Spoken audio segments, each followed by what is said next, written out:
presentation. Um, what I'm going to talk about macro is Mexico, the Mexican economy, and I have this title here, the GDP, why is Mexico rich and why should it be? And this is because there has been recently a lot of interest and studies from scholars about the recent performance of the Mexican economy. For example, just in November of last year, Tim Heckman, a Nobel Prize winner at the University of Chicago, and some of his students wrote this paper entitled Policies to Promote Growth and Economic Efficiency in Mexico. In this December, Gordon Hanson published this article, which the title is the one I used for my talk as well, which is Why is Mexico Rich? Gordon Hanson is, as some of you might know, is a distinguished economist at the University of California in San Diego. And in that this was published in the Journal of Economic Literature. And in that same issue, there was this other paper by another distinguished American economist, Tim Kehoe at the University of Minnesota, entitled Why Have Economic Reforms in Mexico Not Generated Growth? Also, there was last year, there was this other paper by people at the Central Bank in Mexico, Competitiveness and Growth of the Mexican Economy, which was a survey about these arguments and reasons to why the Mexican economy is not growing. There was also this other book was published last year by the World Bank, entitled No Growth Without Equity, Inequality, Interest, and Competition in Mexico, edited by Santiago Levy, which is now the vice president of the Inter-American Development Bank, and Michael Walton, which is a professor at Harvard. And then I, myself, together with Fausto Hernandez Trillo, we published an article last year as well on a book entitled How Can Reforms Help Deliver Growth in Mexico? So the thing is, just this survey of papers and of books was just to give you an idea how there is a lot of interest on the issue of growth in Mexico in general. And the reason why is that, and that's why I was interested in studying this topic, is just because I think this summarizes perfectly what has happened in Mexico in the past 30 years, in the past 30 years, which is when the problem of economic growth started. So this graph shows 60 years of economic development in Mexico from 1950 to 2009. What you see here is like two periods, basically clearly differentiated periods. This is the first period that goes from 1950, which actually goes back to 1932, 1933, to 1982. So like 5 decades of rapid growth. And this is income per capita in Mexico. So 5 decades of rapid income per capita growth in Mexico during all these 5 decades or 50 years of a rapid transition period in which Mexico, it was even called the Mexican miracle back in those years. So 50 years of rapid growth, and then at some point, sometime around 1981, 1982, everything changed. As you can see here, the trend that was upward sloping for the income per capita sort of started to change with ups and downs, and periods of crisis, high inflation, devaluation, financial crisis, and so on. So this was happening in 1981, 1982, and we have had already 27 or more years in that situation. So almost 3 decades, basically, of that process, which is pretty much like a period of stagnation. And that's why all these papers have been written. Just trying to understand what has happened to the Mexican economy in the past 30 years so that we have not been able to grow at the pace that we used to grow in the past. So and this graph summarizes what I just said, which is the annual average growth rate in those years. So this is the growth in per capita income per decade, the 1950s, the 1960s, the period that goes from 1970 to 1982, which is a 12-year period, which has two administrations in Mexico. So as you can see, from 1950 to 1982, growth at a rate of 3% per year in per capita terms. Which, if you think that the Mexican population grew at those years at around 3% per year as well, it's a relatively high growth in population, That means that GDP was growing at a rate of more or less 6% per year, which is not that bad. So it was a rapid growth in those years.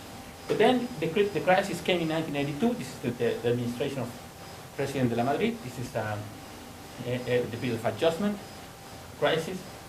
GDP actually contracted by 2% per year. And then we recovered the growth process in 1988 when the economy more or less stabilized and started to grow a little bit. 1980 to 1994, we grew less than 2% per year. This is Carlos Salinas de Gortari administration. Here, between these two administrations, NAFTA came into effect. The President Cedillo had a growth of less than around 1.6% per year in per capita terms. And this is the last 9 or 10 years of the recent the rightist government administration in Mexico, which in average, at least till 2009, was pretty much zero in per capita terms.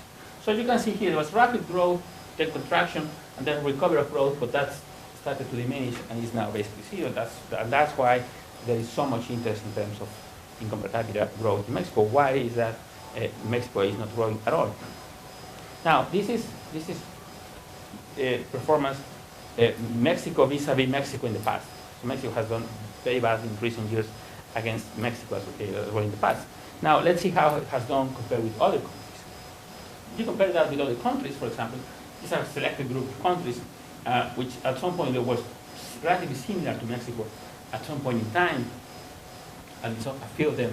And you see that from 1980, we're using here an index, which means that wherever they were in 1980, we fix that to 100, then see what happened after that for every country. So they start from different levels of income per capita.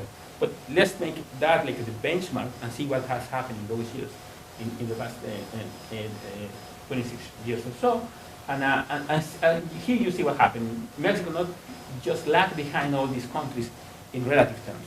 So you see like a country like Korea, for example, between 1980 and 2006, moved from 100 to more than 400, which means that income per capita multiplied by 4 times in Korea during this period. Income per capita in a country like Yolanda multiplied by 3 times. That's what it means that it went from 100 to 300.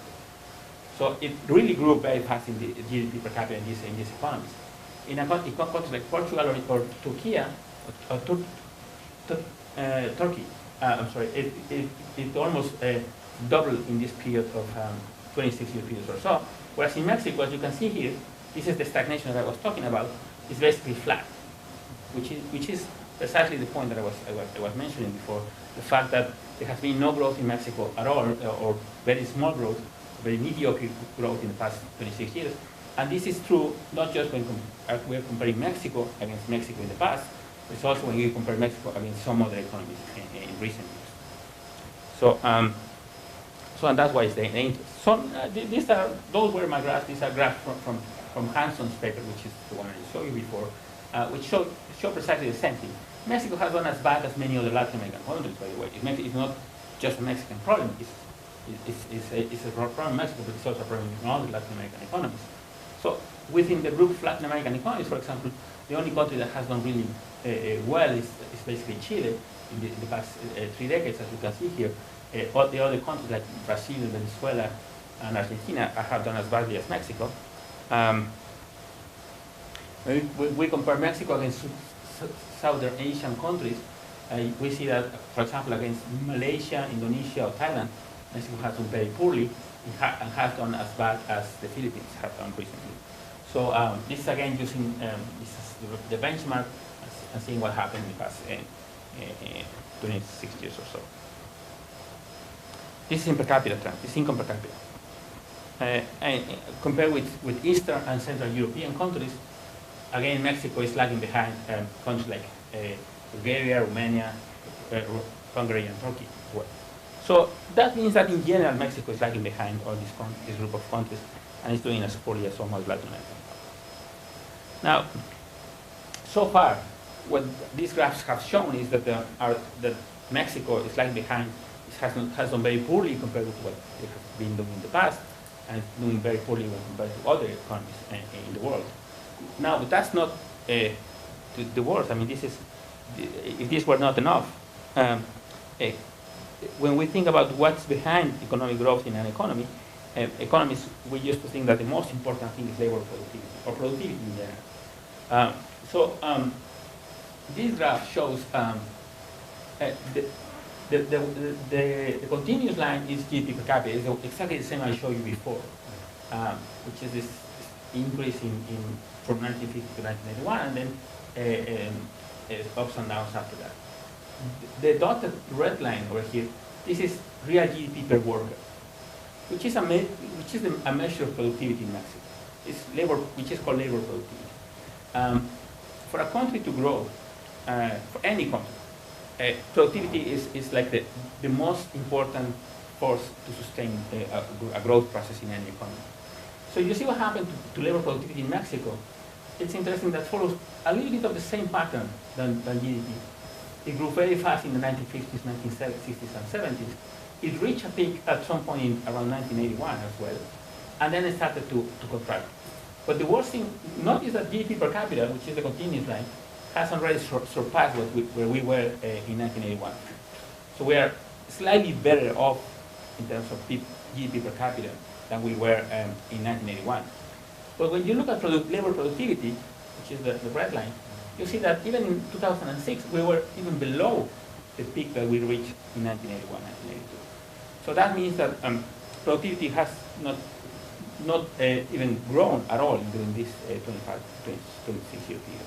So we are having levels of productivity which are below the ones that we used to have in the early 1980s. So that's problematic, because that means that one of the most important sources of growth, which is productivity, is not actually working. And that partially explains what has happened with GDP per capita in Mexico. So, and this is probably the most, and to get a better idea of what is the problem in Mexico in terms of productivity. This is a graph from Heckman's paper and his students. And in this paper, this is GDP per hour of work. So how much output is produced by hour of work in different economies. And again, this is not a benchmark. This is in absolute levels. This is actually what is being produced per hour of work in these four countries. And these four countries means that in 1970, Mexico produced pretty much the same output per hour of work as Brazil, as Spain did, and as Chile did. Brazil was below here, right away here. Since 1970 to here, to 2009, which is when this data ends, you see the difference. Spain, for example, has actually taken off, and Spain has been producing much more than Mexico, and much more than Chile. And Chile was doing relatively badly in the 1970s, which is when Pinochet was in power, when the coup d'etat took place in 1973, this Pinochet years and so on. And then at some point it started to take off again. And now it's well above Mexico's productivity.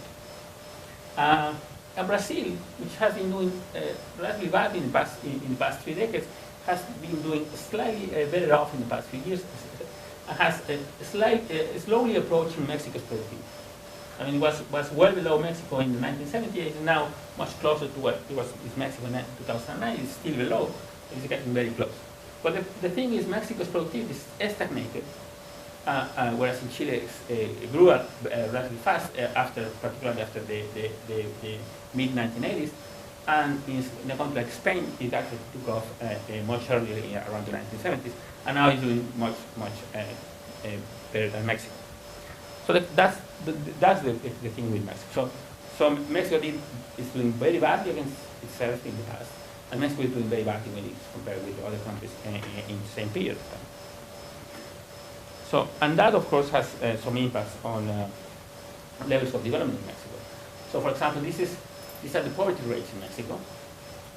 The poverty rates in Mexico are right now, the latest data we have is 2008, and we have different definitions of poverty in Mexico. This is the red line, the green line over here, this is extreme poverty, and the red line over here is total poverty, including extreme and moderate poverty. Okay? So that means that 18% of the population is extremely poor in Mexico, which is not that far from what it was like almost 20 years ago. And this is total population in poverty as a percentage of the total population, which is 47%, and which is again not that below from what it used to be 20 years ago. So because Mexico has not been growing, it's very hard to fight against poverty. So poverty then is highly prevalent in the Mexican population, which means that almost that 47% of the population is being poor, means that more than 50 million of Mexicans are poor. That's what it means. And that 18% of the population in Mexico is poor means that 20 million live in extreme poverty in Mexico. And living in extreme poverty in Mexico means, what that means, what this poverty line is supposed to measure, that poverty line is supposed to measure the level of income that a family needs to have in order to be able to buy a basket of goods with the minimum calories to achieve certain levels of nutrition. So that means that these 20 million people over here do not earn enough money as to buy even that minimum basket of goods, which provide them with a minimum level of calories intake that they should have according to this standard that was defined in Mexico by a committee, official committee. So that means that they are really poor. They are not even, that's why it's called pobreza alimentaria or food poverty. So they are not even able to buy that. So this is the situation in Mexico. Low growth, high poverty rates. We have not been able to fight against poverty in the past few years, particularly because we have not been able to grow. I mean, the most effective instrument to fight against poverty in general, and this is what you can see when you look at the data in China, for example, is that a lot of people in China is getting out of poverty because of the growth rate that the Chinese population is experiencing right now. And not the Chinese population, the Chinese economy is having. So because that process of growth is actually pulling these people out of poverty by the way of getting them jobs or higher salaries or so on, and therefore that's the way people get out of poverty. So, but in Mexico, because we haven't had this much growth in the past few years, we still have the same levels of poverty rates, or pretty much the same levels of poverty rates that we had 20 years ago, or almost 30 years ago in some cases. So, what makes things such performance? I mean, why is that? I mean, what has happened to the Mexican economy that we have this price? So, if you see what they have, these papers that I just told you about, what they say, let me just make a brief summary of what they say. And the reason why I do that is because, as I said, it has been studied a lot. So I'm not going to add new explanations to this, why is this happening. I'm just going to survey what others have said about that. I'm going to tell you a little bit about my opinion on how important those factors are, and or which ones are the more relevant. For example, Gordon Hanson, in this paper that I told you about before, he claims that there are basically 4 arguments. One is that's explains why Mexico is not growing. One is poorly functioning credit markets. I'm going to talk a little bit more in detail about some of these. Second is which he calls distortions in the supply of non-traded inputs, which means basically monopolies in the provision of either public or private, like electricity, which is a public monopoly, telecommunications, which are basically private monopolies, skilled labor, which means that there is lack of provision of skilled labor in the economy. We'll talk about that later.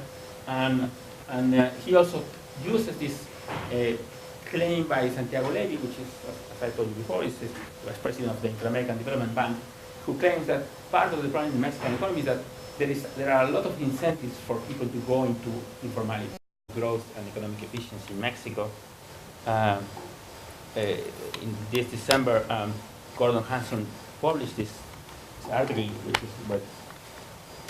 the title is the one I used for my talk as well, which is Why is Mexico Rich? Gordon Hanson is, as some of you might know, is a distinguished economist at the University of California in San Diego. And in that this was published in the Journal of Economic Literature.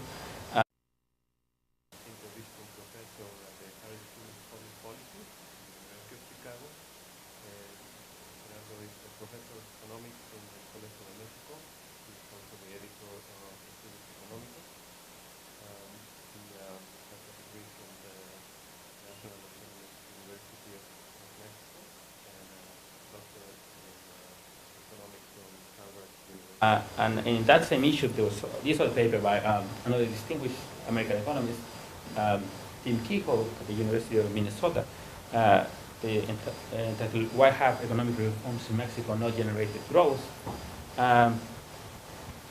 Also, there was last year there was this other paper by people at the Central Bank in Mexico, Competitiveness and Growth of the Mexican Economy, which was a survey about this. Thank you very much for the invitation. What I'm going to talk about is Mexico, the Mexican economy, and I have this title here, the why is Mexico rich and why should it be? And this is because there has been recently a lot of interest and studies from scholars about the recent performance of the Mexican economy. For example, just in November of last year, Tim Heckman, a Nobel Prize winner at the University of Chicago, and some of his students wrote this paper entitled "Policies to Promote